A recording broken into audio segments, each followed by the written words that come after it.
Hadirnya Rasulullah SAW membawa kitab wal hikmat, Quran dan sunnah. Tidak ada lain kecuali agama Islam. Dosa besar umat agama Islam berdasarkan Al-Quran.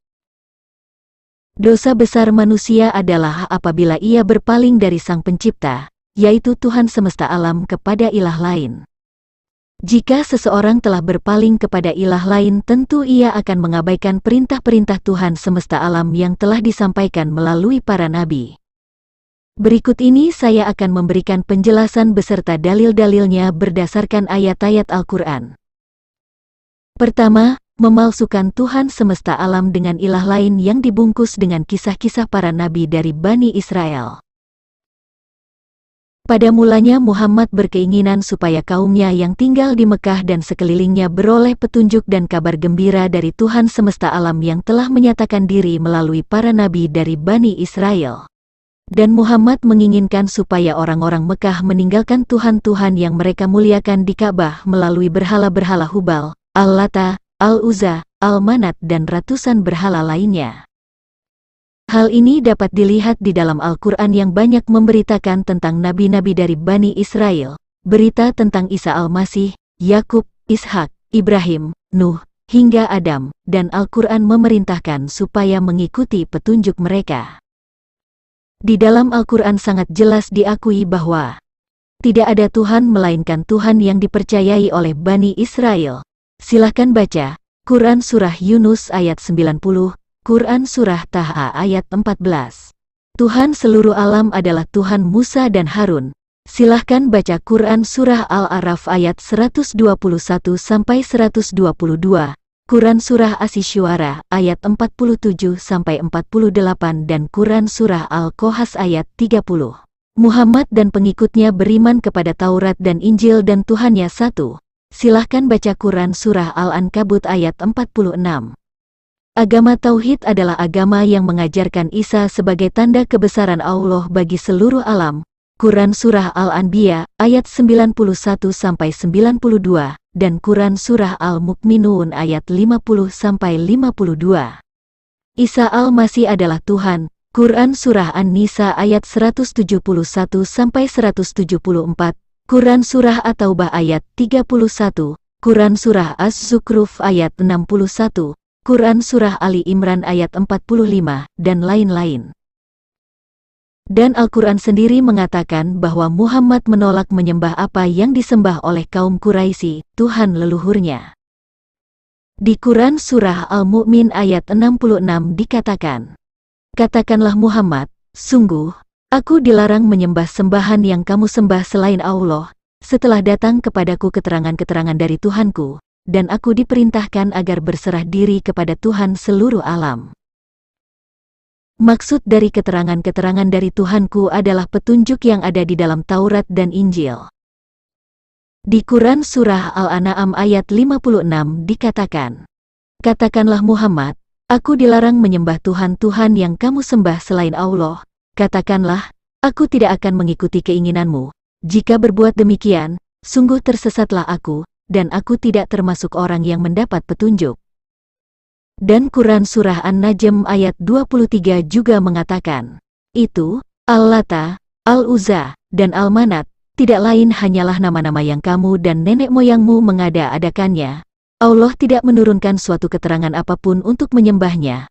Mereka hanya mengikuti dugaan, dan apa yang diingini oleh keinginannya, padahal sungguh, telah datang petunjuk dari Tuhan mereka." Tuhan mereka yang dimaksud adalah Allah yang menurunkan Taurat dan Injil, Tuhan Bani Israel. Namun setelah Muhammad meninggal, keinginan Muhammad untuk membawa kaum orang-orang Quraisy di Mekah kepada Taurat dan Injil dan beriman kepada Tuhan yang dipercaya Bani Israel tidak berhasil. Justru penguasa Arab berhasil mengembalikan pengikut Muhammad kepada iman kepercayaan nenek moyang mereka yang memuliakan Tuhan negeri Mekah di Ka'bah dengan mengadopsi sebagian ajaran Muhammad untuk membenarkan agama mereka. Kalau Muhammad menolak beriman kepada Tuhan-Tuhan yang disembah oleh orang Quraisy dan membenarkan Tuhan Bani Israel sebagai Tuhan semesta alam dan Taurat dan Injil sebagai petunjuk, tetapi berbeda dengan agama Islam yang ada sekarang, agama asuhan penguasa kaum Arab yang menggunakan kitab-kitab hadis, ijma ulama, qiyas, fatwa ulama sebagai sumber petunjuk dalam agama Islam. Untuk tujuan itu muncullah ayat-ayat yang berhubungan dengan Tuhan negeri Mekah pemilik Ka'bah, misalnya perintah menyembah Tuhan negeri Mekah pemilik Ka'bah, mengatakan bahwa sosok yang mereka imani sejak dahulu adalah Allah Sang Pencipta, seakan-akan sosok ini sama dengan Allah Israel. Munculnya ayat yang memerintahkan perubahan kiblat ke Ka'bah. Sedangkan sejarah menunjukkan jika Muhammad tidak lagi memuliakan Tuhan negeri Mekah, dalilnya Muhammad meninggalkan Mekah dan hijrah ke Madinah dan tinggal tetap di Madinah hingga meninggal. Ia mendirikan masjid yang berkiblat ke Yerusalem, bukan ke Ka'bah, Mekah. Muhammad telah beriman kepada Tuhan yang menurunkan Taurat dan Injil, Tuhan para nabi dari Bani Israel, dan telah meninggalkan Tuhan negeri Mekah pemilik Ka'bah. Kalau benar bahwa perintah menyembah Tuhan negeri Mekah di Ka'bah muncul di masa Muhammad, sudah tentu Muhammad akan kembali tinggal di Mekah untuk membangun Ka'bah dan tinggal di sekitar Ka'bah, sebab dia adalah utusan Tuhan negeri Mekah pemilik Ka'bah. Dan dari fakta sejarah pun dapat dipahami jika Quran Surah An-Naml ayat 91 dan Quran Surah Al-Quraisy ayat 3 adalah cacat logika. Karena menurut para ulama ayat-ayat ini diterima Muhammad ketika masih di Mekah, sedangkan fakta sejarah mengatakan ketika Muhammad hijrah ke Madinah, Muhammad justru mendirikan masjid yang berkiblat ke Yerusalem. Karena ayat-ayat ini tidak logis, maka saya membuat video dengan judul, Dosa Besar Muhammad Terhadap Allah SWT. Jadi jelas bahwa ayat-ayat yang mengarahkan umat Islam memuliakan Tuhan negeri Mekah pemilik Ka'bah adalah pekerjaan penguasa Arab, karena sosok inilah yang mereka akui sebagai Tuhan dari sejak dahulu. Saya tidak pernah mendengar jika Muhammad berhasil membawa orang-orang Mekah untuk beriman kepada Taurat dan Injil dan beriman kepada Tuhan Bani Israel. Bagaimana pandangan Anda kalau agama Islam telah memalsukan Tuhan, dari Tuhan Bani Israel, Tuhan seluruh alam, diganti dengan Tuhan negeri Mekah pemilik Ka'bah, ilah sesembahan orang-orang Arab di zaman jahiliyah? Apakah umat Islam masih berharap akan masuk sorga? Kedua, menyangkal Allah dan Isa al-Masih sebagai Tuhan yang Maha Esa. Muhammad secara tersirat di dalam Al-Quran beriman kepada Taurat dan Injil dan memuliakan Tuhan Bani Israel. Dalilnya, Al-Quran mengakui bahwa Tuhan semesta alam adalah Tuhan Musa dan Harun, pribadi yang berfirman secara langsung dan yang diimani nenek moyang mereka, Yakub, Ishak, dan Ibrahim. Al-Quran mengatakan tidak ada Tuhan selain yang dipercaya oleh Bani Israel. Muhammad hijrah dari Mekah ke Madinah dan membangun masjid yang berkiblat ke Yerusalem dan tidak ada bukti yang logis jika Muhammad kembali menyembah Tuhan leluhurnya. Demikian juga tentang Isa al-Masih yang masih ada jejak pengakuan bahwa ia adalah roh dari Allah yang diutus ke tengah manusia dalam wujud manusia melalui perawan Maryam. Dan Isa adalah firman-Nya. Isa adalah jalan yang lurus, seorang yang terkemuka di dunia dan di akhirat, kebenaran yang datang dari Allah. Namun, sebagaimana Tuhan telah dipalsukan, demikian juga dengan Isa al-Masih juga mengalami hal yang sama yaitu mengalami pemalsuan. Misalnya, Isa tidak disalib, lahir di bawah pohon kurma, bukan Tuhan tetapi hanya manusia biasa, Isa sebagai pengikut Nabi Muhammad, dan lain-lain.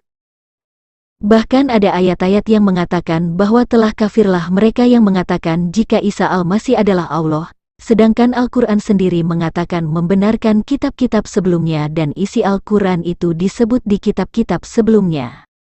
Padahal sangat banyak ayat-ayat Al-Quran yang mengatakan bahwa Al-Quran hanyalah kitab peringatan kepada penduduk kota Mekah dan sekitarnya yang membenarkan kitab-kitab sebelumnya, dan isi Al-Quran disebut atau terkandung di dalam kitab Taurat dan Injil. Di dalam Quran Surah An-Nisa ayat 171 telah dikatakan bahwa sesungguhnya Al-Masih Isa putra Maryam itu adalah kalimat Allah dan roh dari Allah yang diutus ke dunia melalui Maryam. Jika Isa Al-Masih adalah kalimat Allah dan roh Allah, tentulah Allah, rohnya dan firman-Nya adalah satu kesatuan, sebagaimana manusia pun adalah satu kesatuan dengan rohnya dan tubuhnya. Karena Allah, rohnya dan firman-Nya adalah satu kesatuan bukan tiga, sehingga Quran Surah An-Nisa ayat 171 ini mengatakan, janganlah kamu mengatakan, Tuhan itu tiga, berhentilah dari ucapan itu, itu lebih baik bagimu. Sesungguhnya Allah Tuhan yang Maha Esa. Jika Allah, Roh-Nya, dan Firman-Nya adalah satu kesatuan, yang mana Isa Al-Masih adalah roh dari Allah dan Firman-Nya, maka sudah tentu Allah dan Isa Al-Masih adalah satu, yaitu Tuhan yang Maha Esa. Quran Surah An-Nisa ayat 172 mengatakan supaya menyembah Al-Masih. Quran Surah An-Nisa ayat 172.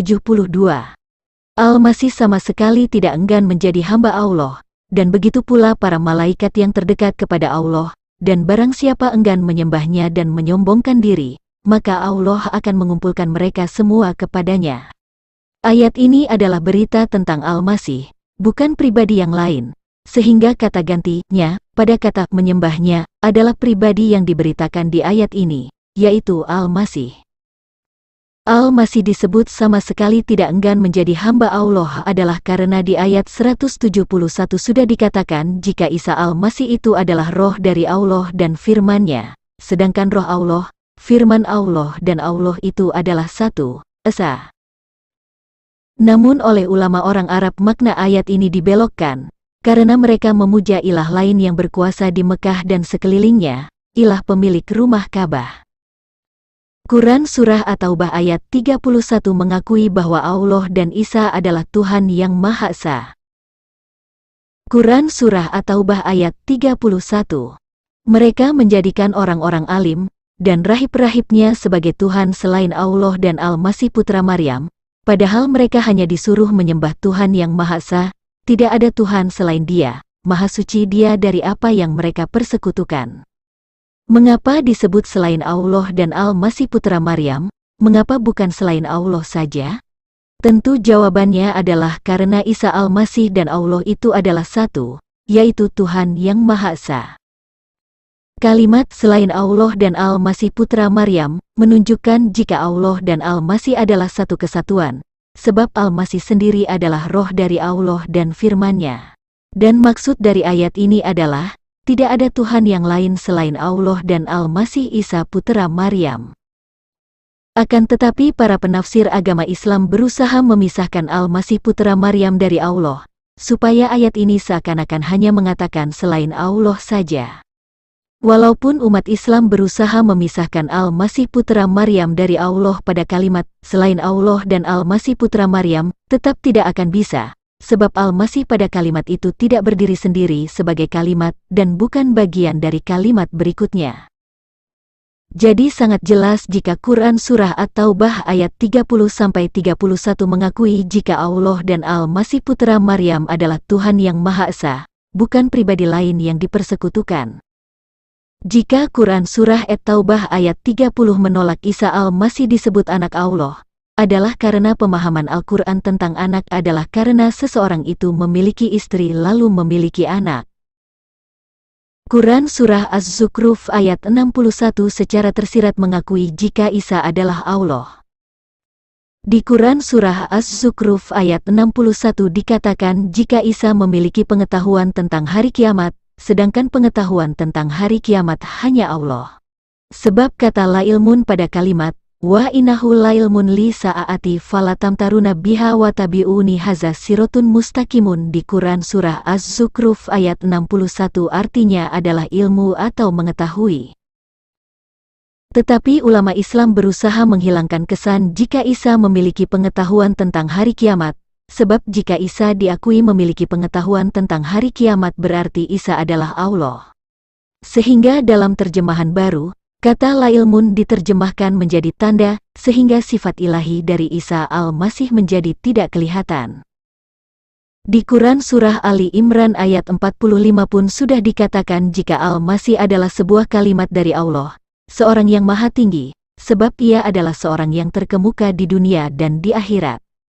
Adam saja sebagai manusia yang diciptakan Allah untuk menguasai segala binatang yang ada di darat, air dan udara dan nenek moyang dari manusia tidak disebut sebagai yang terkemuka di akhirat, sebab akhirat adalah hanya milik Allah.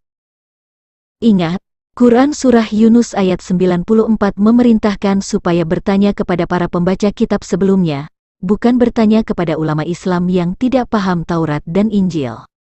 Ulama agama Islam selalu menafsirkan ayat-ayat Al-Quran tanpa melibatkan para pembaca kitab sebelumnya. Bukankah mereka ini telah melanggar perintah Quran Surah Yunus ayat 94? Muhammad saja sebagai junjungan agama Islam diperintahkan bertanya kepada para pembaca kitab sebelumnya. Apalagi Anda yang tidak mengerti Taurat dan Injil mencoba menafsir Al-Quran yang isinya tentang Taurat dan Injil. Jadi sangat jelas ada upaya dari para ulama Islam untuk menghilangkan sifat ilahi dari Isa al-Masih karena mereka adalah pemuja Tuhan negeri Mekah yang mereka muliakan di Ka'bah. Ketiga, umat Islam mengingkari ayat-ayat Allah, yaitu Taurat dan Injil.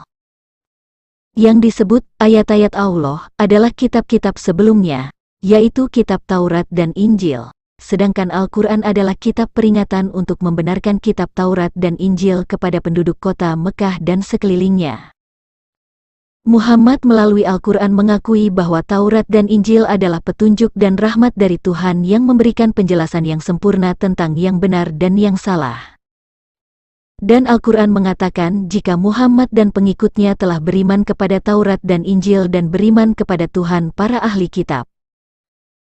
Di Quran Surah Al-Ankabut ayat 46 dikatakan, "Dan janganlah kamu berdebat dengan ahli kitab, melainkan dengan cara yang baik, kecuali dengan orang-orang yang zalim di antara mereka, dan katakanlah, kami telah beriman kepada kitab-kitab yang diturunkan kepada kami dan yang diturunkan kepadamu, Tuhan kami dan Tuhan kamu satu, dan hanya kepadanya kami berserah diri."